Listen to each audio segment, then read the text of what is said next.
우리는 매일 아침 거울 앞에 섭니다. 잠에서 깨어 부스스한 머리를 거울을 보며 빗고 또 나를 가장 돋보이게 할 옷을 골라 입습니다. 거울 속에 비친 내 모습이 단정해 보일 때 우리는 비로소 안도감을 느끼며 현관문을 나서게 됩니다. 이 정도면 나를 무시하지 않겠지라는 조금의 자신감으로 무장하는 것 같기도 합니다. 아마 교회 오시기 전에 여러분들 모두 댁에서 거울을 보셨을 것입니다. 거울을 보시면서 어떤 특별한 생각을 가지셨습니까? 저는 거울을 보면서 오늘 아침에 이런 생각을 했습니다. 염색을 좀 미리 해둘 걸. 머리를 좀 미리 깎아둘 걸. 라는 생각을 했습니다. 사실 하나님의 말씀은 모든 말씀이 다 우리의 영혼을 비추이는 거울이지만 오늘 시편 27편 말씀은 특별히 우리의 내면을 비추는 영혼의 거울과도 같다고 생각이 됩니다. 이러한 생각은 저만의 생각이 아니었던 것 같습니다. 유명한 폴 루브티에라는 목사님도 마찬가지로 시편 27편 말씀을 영혼의 거울이라 이렇게 부르기도 했습니다. 물론 거울이라고 해서 오늘 본문 말씀이 우리가 매일 보는 화장대 거울과는 분명히 다르겠지요. 이 하나님의 말씀은 우리의 내면 가장 깊은 곳, 때로는 우리가 애써 외면하고 싶었던 우리의 영혼의 민낯까지도 비추이는 정말 좋은 거울입니다. 이 거울은 화려한 조명 아래 연출된 모습이 아니라 인생의 고난 앞에서 발가벗겨진 한 인간의 실체를 또한 비춰주는 거울이기도 합니다. 그래서 오늘 본문 말씀을 함께 읽어보기 전에 우리가 이 영혼의 거울 앞에 섰다라고 하는 이 자각 앞에서 우리에게 자신에게 한번 정직하게 질문을 해보고 싶습니다. 우리는 거울 앞에 서서 나를 돋보이게 나의 어떤 옷을 입고 나를 꾸몄던 것처럼 이 세상에서 그럭저럭 성공적인 사람으로 나는 이런 사람이야 라고 자신 있게 말할 수 있는 것을 증명하기 위해 평생 동안 얼마나 수고하며 우리가 입을 옷을 만들어 왔습니까?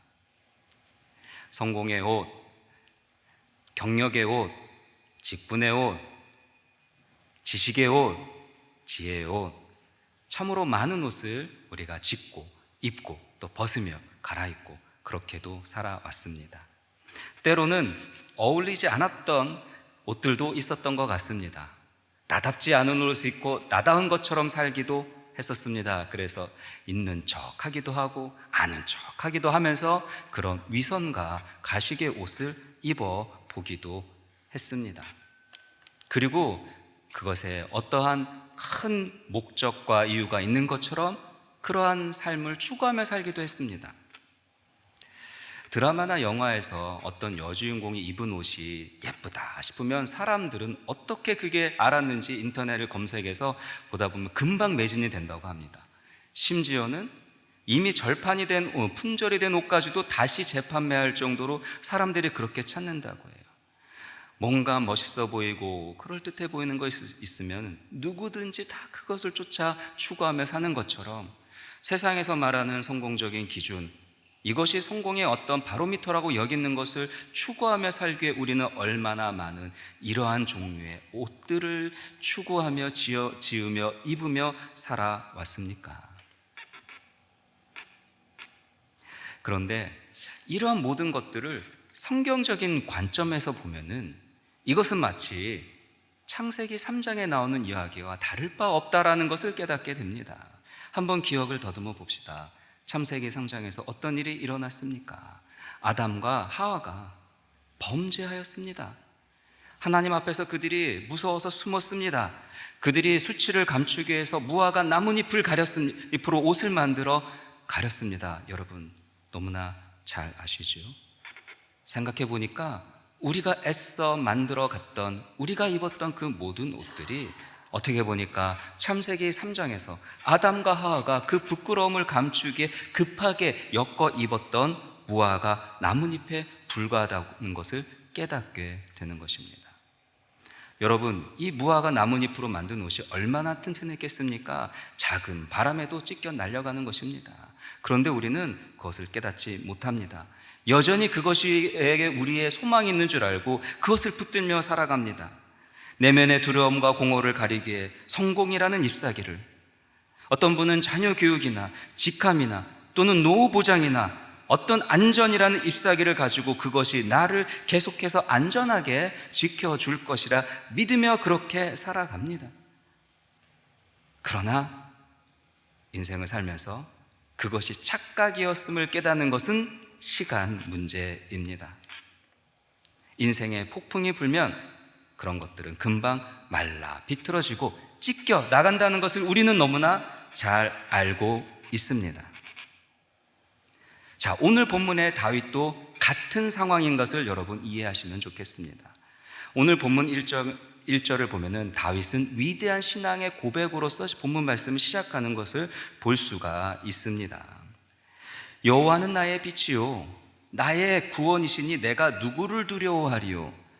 여호와는 내 생명의 능력이시니 내가 누구를 무서워하리요. 라는 위대한 신앙의 고백으로 본 시편 27편을 시작하고 있습니다. 그러나 여러분, 오늘 우리가 함께 읽지는 않았지만 사실 그 뒤에 이어 나오는 구절을 살펴보면은 다윗이 지금 처한 상황이 심상치가 않다는 것을 깨닫게 됩니다. 읽지는 않았지만 스크린을 보시고 함께 보시겠습니다. 2절과 3절 말씀입니다. 악인들이 내 살을 먹으려고 내게로 왔으나 나의 대적들, 나의 원수들인 그들은 실족하여 넘어졌도다. 일단 2절 말씀입니다. 자, 이것이 무슨 상황이냐라는 것이죠. 지금 적들이 다윗의 생명을 취하려고 쫓아오고 있는 상황이라는 것입니다. 그렇다면 다윗의 인생에 있어서 이렇게 긴박한 상황은 어떤 상황일까에 대해서 이제 성경학자들은 두 가지 가능성을 우리에게 제시하고 있습니다. 첫 번째는 사울에게 쫓길 때의 다윗이라는 겁니다. 어쩌면 이것도 우리의 인생에 있어서 우리가 겪을 수 있는 어떤 환난과 어려움의 메타포일 수도 있다는 생각이 듭니다. 이것은 환경으로부터 통해 들어오는 어떤 시련과 고난으로 우리는 해석할 수도 있겠습니다. 특별히 다윗의 입장에서 생각을 한다면 하나님의 부르심에 순종하여 나아갔을 뿐인데 그 순종으로 인하여서 내게 닥친 환난이라고 여겨질 수도 있겠습니다. 그런데 성경학자들은 또 다른 가능성을 우리에게 제시합니다. 그것은 압살롬으로부터 쫓길 때의 다윗이라는 것입니다. 여러분, 압살롬으로부터 쫓기는 그 압살롬의 반역의 사건에 대해서 어느 정도 개략적인 내용을 아실 것입니다. 그 시작이 언제였는지 혹시 기억하십니까? 바로 다윗이 밧세바를 간음했던 것이 영적인 것으로 연결고리가 그렇게 이어지는 것입니다.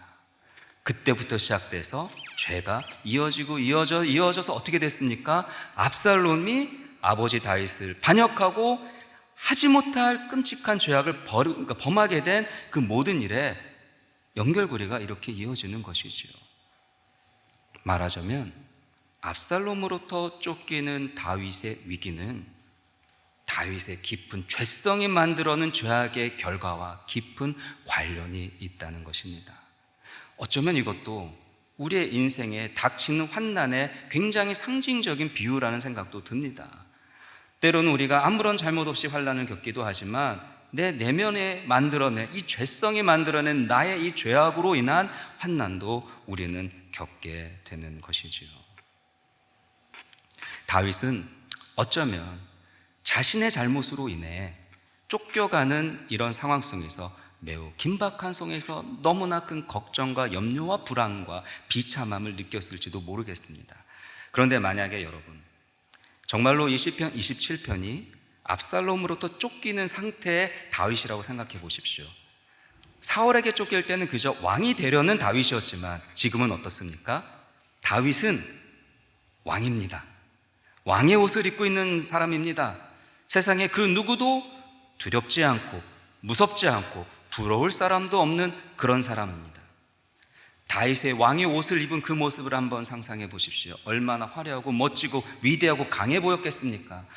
그러나 다윗에게는 그저 쓸모없는 껍데기에 불과했을 것이라 다윗은 생각했을 것 같습니다. 어쩌면은 다윗은 그 하나님의 은혜로, 하나님의 언약으로 왕이 되었지만 그것을 정말 은혜로 그것을 섬기지 못하고 자신의 연약함 때문에, 자신의 그 내면의 죄성 때문에 죄를 범하고 그것을 감추려 억지로 뒤집어 썼던 그 껍데기도 그 가운데 포함되어 있었을 수도 있습니다.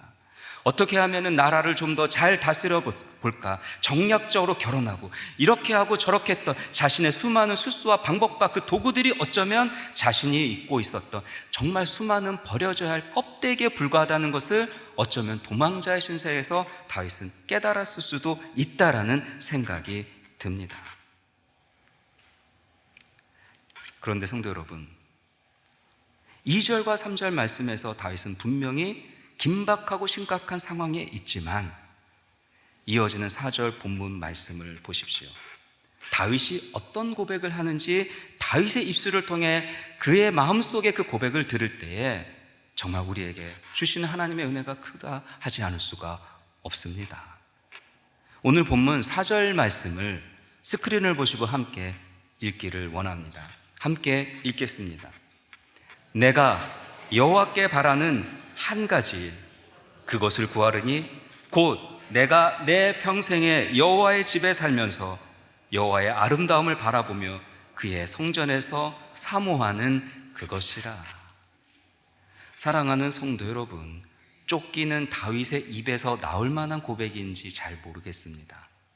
다윗이 너무 편안한 소리를 하고 있는 것은 아닐까요? 당장 자신의 목숨이 어떻게 될지도 모르는 가운데 자신이 여호와의 아름다움을 사모하며 성전에서 사모하는 것이라는 고백이 그저 나 이제 죽고 싶어요 라는 뜻일까요? 저는 그렇게 생각되지 않습니다. 현실의 그 처참한 환경 속에서 다윗은 믿음의 눈을 보고 여호와의 아름다움을 바라봅니다. 그리고 그 성전에서 여호와를 사모하는 것, 그것을 지금 붙들고 있다는 것입니다. 무엇이 이러한 긴박한 상황 속에서 다윗으로 하여금 이러한 절절한 신앙의 고백을 하게 하는 것일까요? 아까 말씀드린 폴 르부띠에라는 목사님이 이런 이야기를 한 적이 있어요. 다윗에게 있어 다윗이 지금 당하는 이 고난은 마치 압착기와 같다는 거예요. 자, 이 압착기가 뭡니까? 막 누르는 거잖아요. 이스라엘에 가면은 올리브 압착기가 있습니다.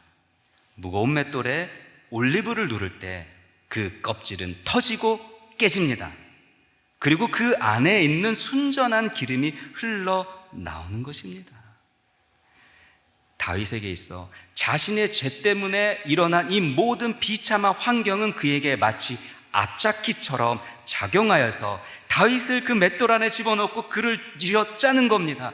눌러 짜는 겁니다. 그러자 다윗의 겉에 있었던 그 수많은 쓸모없는 껍데기들이 깨어지고 벗어지고, 그리고 짜내고 무엇이 나옵니까? 다윗 안에 있던 그의 진실한 고백이 터져 나오는 것입니다. 내가 여호와의 아름다움을 바라보며 그 성전에서 사모하는 것이라 라는 이 고백이 바로 이 압착기와 같은 그의 고난의 환경 속에서 만들어졌다는 것입니다. 그래서 고난이 우리에게 은혜입니다.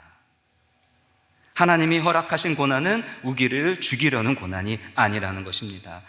우리의 겉에 덕지덕지 붙어있던 잡다한 욕망 덩어리들의 찌꺼기들, 돈과 명예에 대한 집착, 안락함에 대한 집착, 성취에 대한 집착들이 만들어낸 수많은 이 껍데기들을 쥐어 짜내고 깨트리는 것들이 바로 이 압착기와 같은 우리의 인생의 고난이 아니고 무엇이란 말입니까?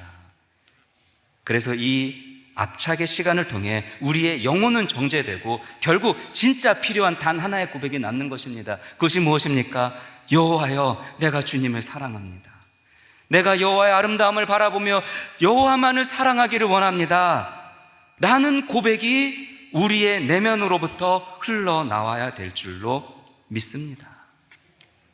사랑하는 성도 여러분, 다윗은 지금 분명히 매우 긴박한 상황 가운데 있습니다. 그런데 왜 그가 그때 하필 여호와의 아름다움을 구했을까요? 무슨 근거로 그런 아름다움을 구하며 사모했을까요? 왜냐하면 하나님께서 원래 우리 인간을 그렇게 창조하셨기 때문입니다.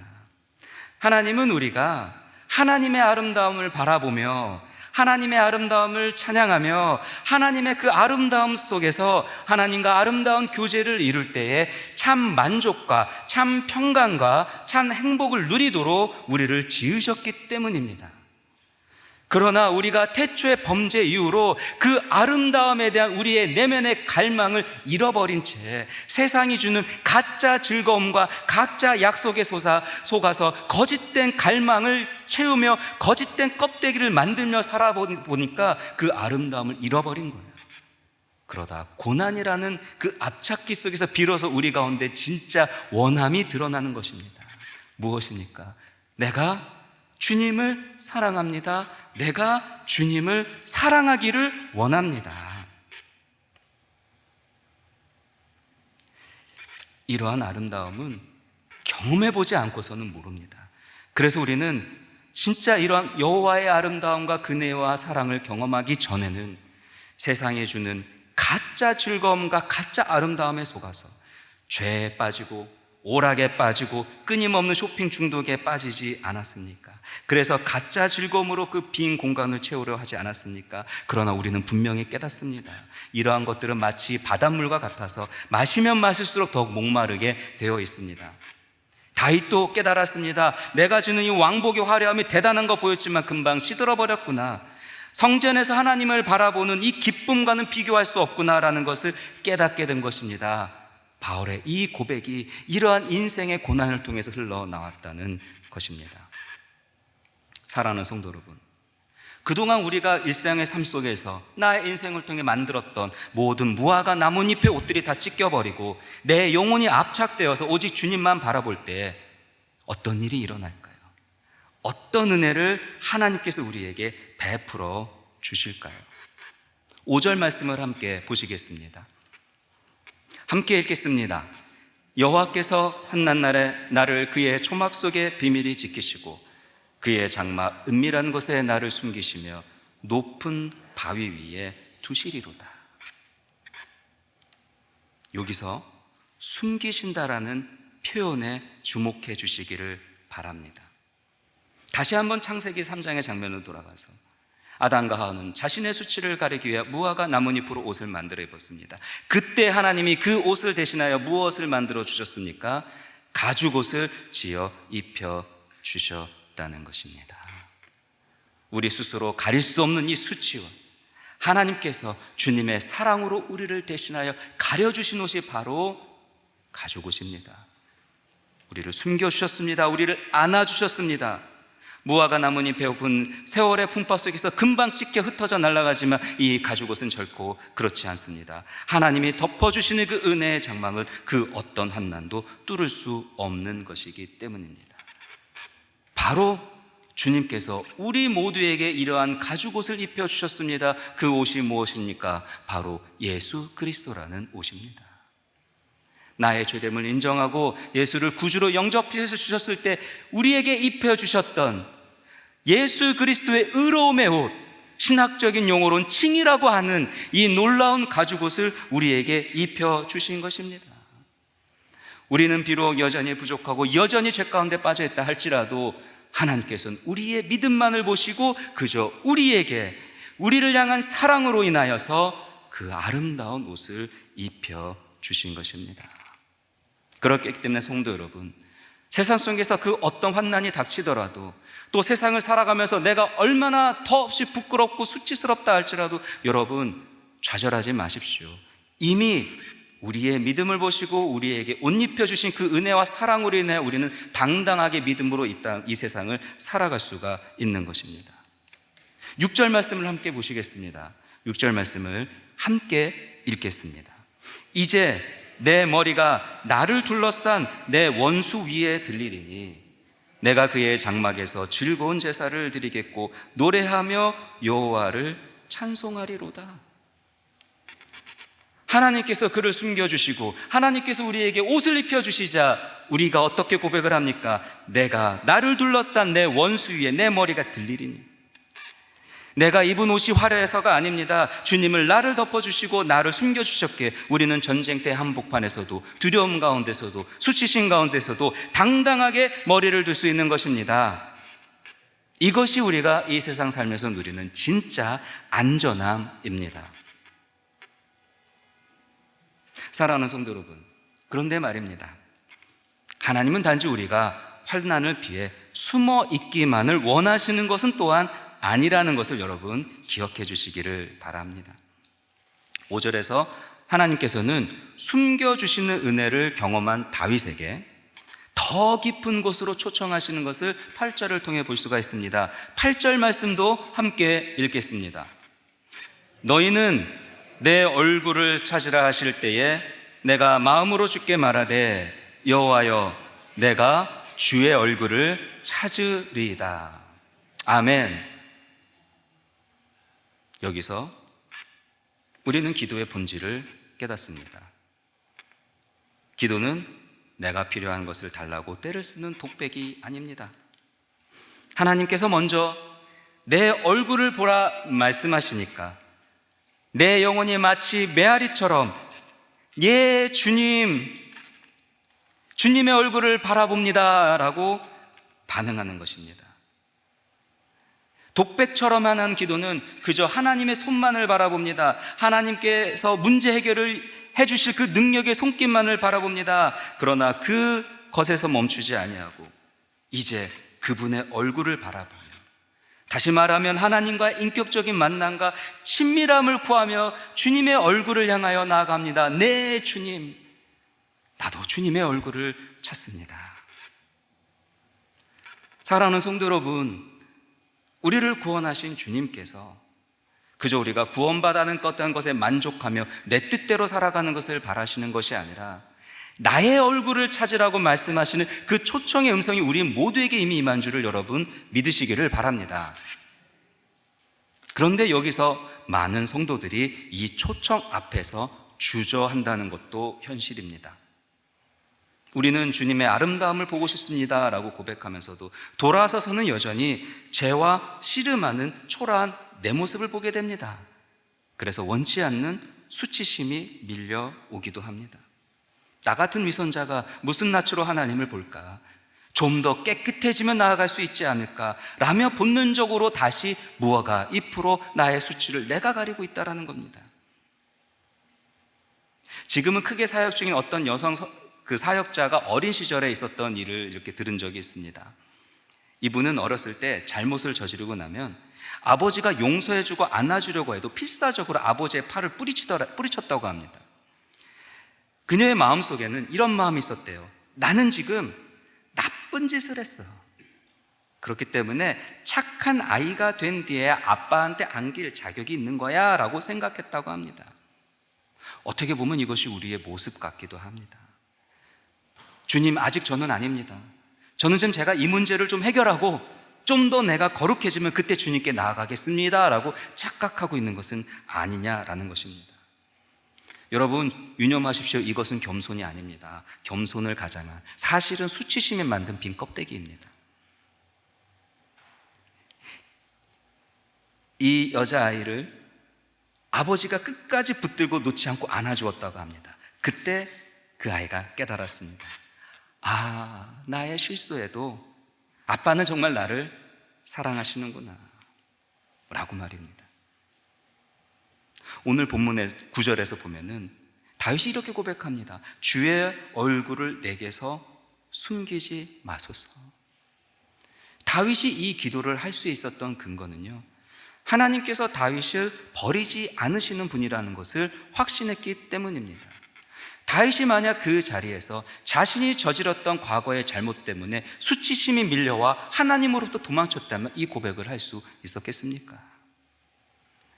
하나님께서는 우리가 완벽해서 만나주시는 것이 아닙니다. 하나님은 연약하여 넘어지는 자녀를 보시며 화를 내시는 재판장이 아니라 다시 일으켜 세우시는 아버지심을 여러분 믿으시기를 바랍니다.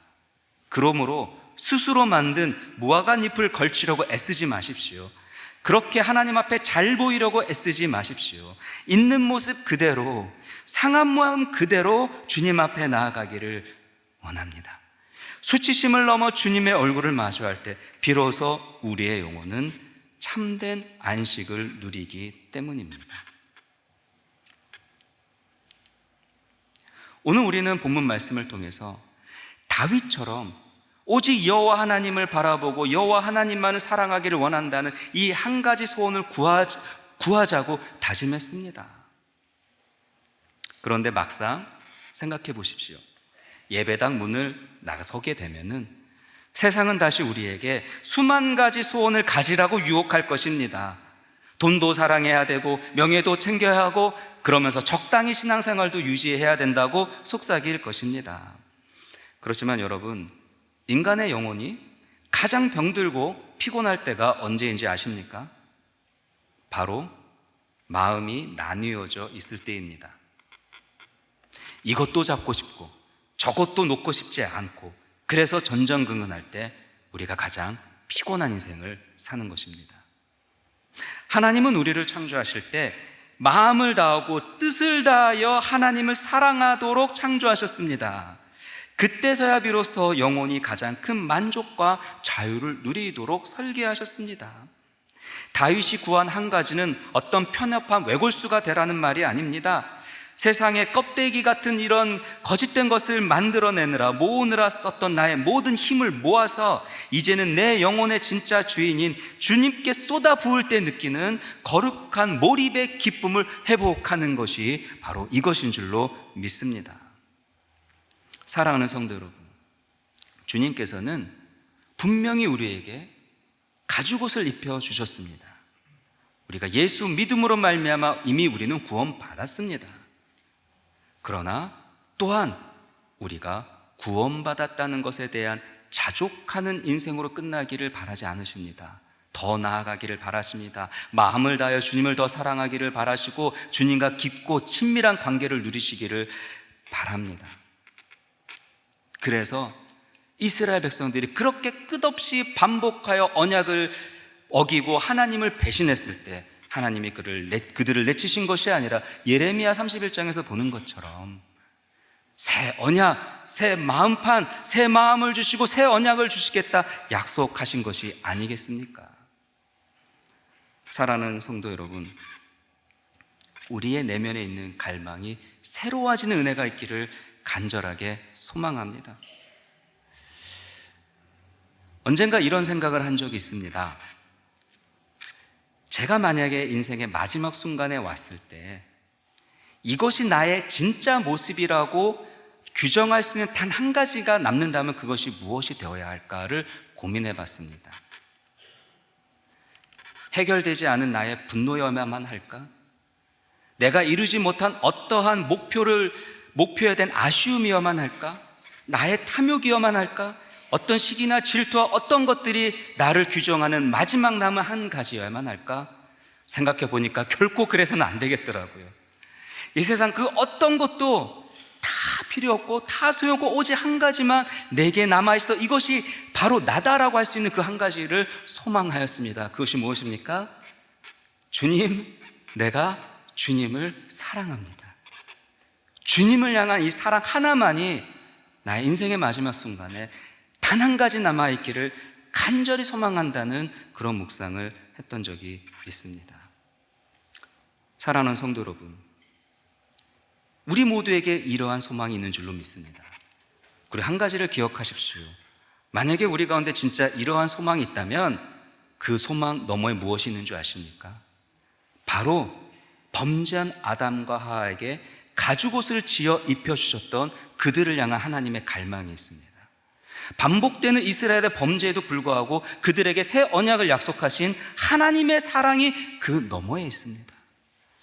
결국은 예수 그리스도를 우리 가운데 보내주셔서 십자가에 달려 죽게 하시는 하나님의 처절한 사랑과 우리를 향한 그 갈망이 우리의 내면에 있어야 그 갈망 너머에 있다는 것을 여러분 기억하시기를 바랍니다. 사랑하는 성도 여러분, 말씀을 마치고자 합니다. 우리가 온전한 마음을 가지고 현실로 돌아간다 할지라도 당장 상황은 변하지 않을 수 있습니다. 다윗도 여전히 쫓기는 중이었습니다. 그러나 13절에서 그는 위대한 믿음을 선포합니다.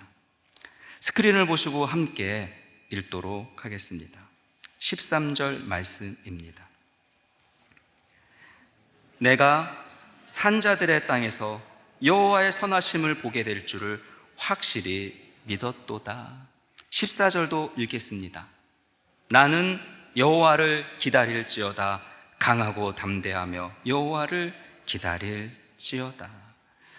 사랑하는 성도 여러분, 육신의 장막을 입고 살아가는 이 땅의 생활 속에서도 우리가 이 진실된 간절한 소망을 가지고 살아간다면 이 땅 가운데서도 하나님의 선하심과 그 아름다움을 맛보아 체험하게 될 것입니다.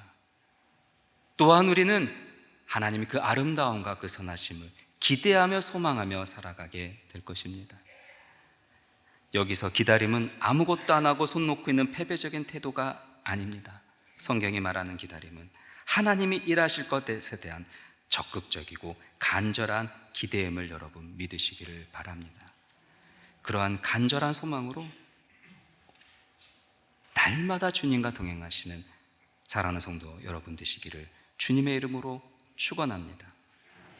세상의 성공은 터진 웅덩이와 같아서 마시면 마실수록 우리를 더욱 목마르게 할 뿐이지만 이제 우리의 갈망을 바꿔서 주님, 내 평생의 주의 집에 살면서 주님의 아름다움을 바라보는 것, 이것이 내 유일한 소원입니다라고 날마다 고백하며 주님께 나아갈 때에 하나님께서 여러분의 삶을 가장 위대하고 가장 아름답고 가장 안전한 인생으로 인도할 줄 믿습니다.